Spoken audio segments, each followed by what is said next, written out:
They were Muslims, but they had a socialist leaning. America didn't like that.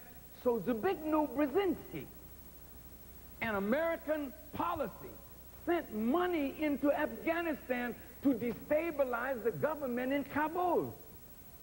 When they brought up and paid for opposition to the government in Kabul, Russia, the Soviet Union, sent their troops into Afghanistan and the war began.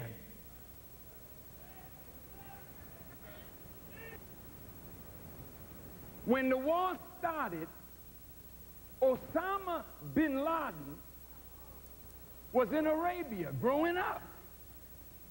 He loves Islam. He loves Muslims. He sees the Soviet Union taking over Afghanistan. Now there's war in Afghanistan to get the Soviet Union out. America says, we're going to back those Muslim mujahideen. So American money, American weapons, trained them, and they drove the Soviet Union out after 10 years of war, which left Afghanistan now in ruins. Then they were looking to America to help them, and America backed out and left them in that condition, and a civil war broke out right there in Afghanistan. This is all true.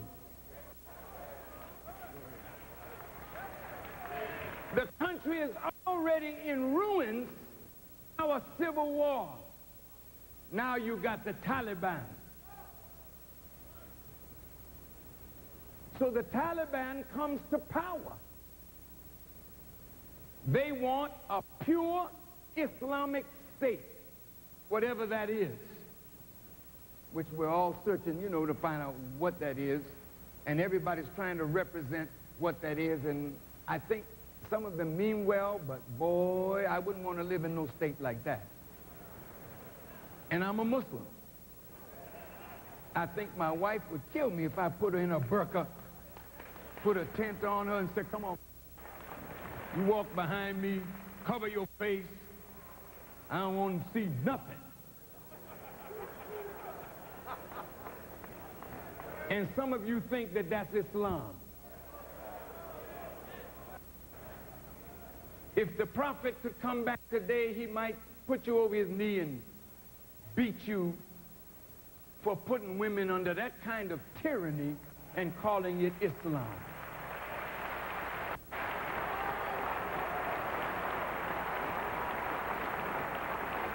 We got a big job to do, Imam.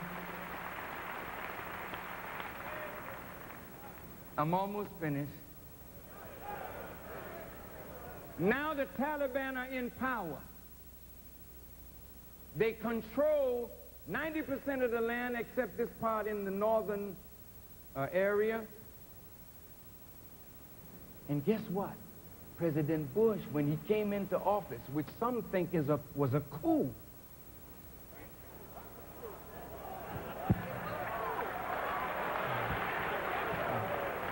I better drink some water. I didn't say that I think that, but some people think it was a coup. Why is that? Well, Mr. Gore won the popular vote. Mr. Gore didn't win Tennessee, his own home state, and he didn't win Arkansas, President Clinton's home state. So it threw the thing down into Florida. And a lot of trouble there. A lot of black folk didn't get to vote. A lot of Jewish people, they pushed a little something and the Chad fell one way when they wanted somebody else. So those Jewish people were robbed of their vote. The blacks were robbed of their vote.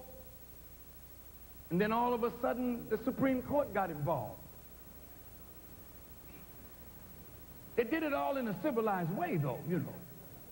After all, we're a nation of laws and not of men, so these men got together finagling with the law, and the next thing we know, we got a new president. and the country is angry. And on the day that that man was inaugurated, you had the largest protest demonstration in the history of the inauguration of any president, and they were calling President Bush the man that stole the presidency. Y'all forgot that, didn't you? The country was deeply divided until September the 11th.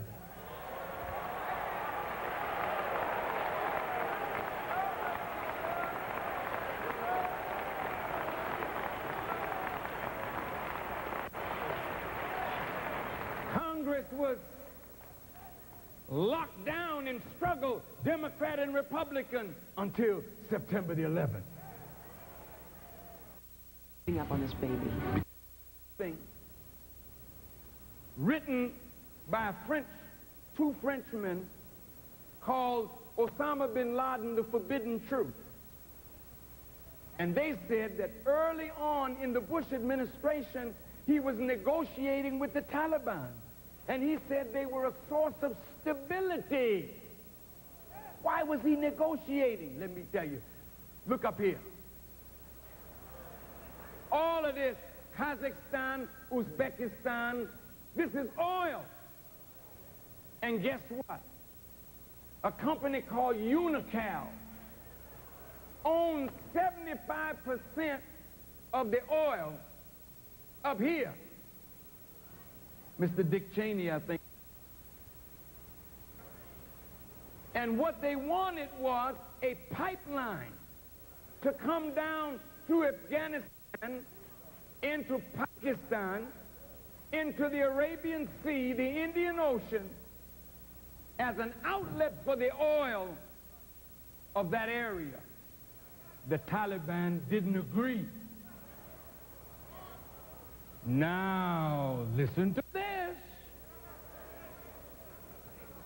Back in July,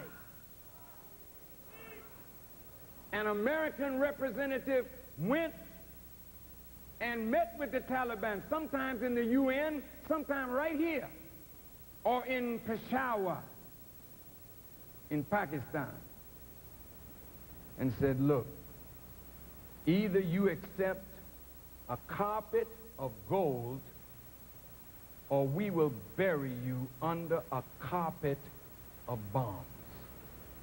This is July. September the 11th. Now, Osama bin Laden. They didn't know nothing the day before. September the 10th, you don't know nothing about no terrorists. September the 11th, 12th, and 13th, they got 19 faces in the paper. These are the guys. Well, when did you learn that? How did you learn that?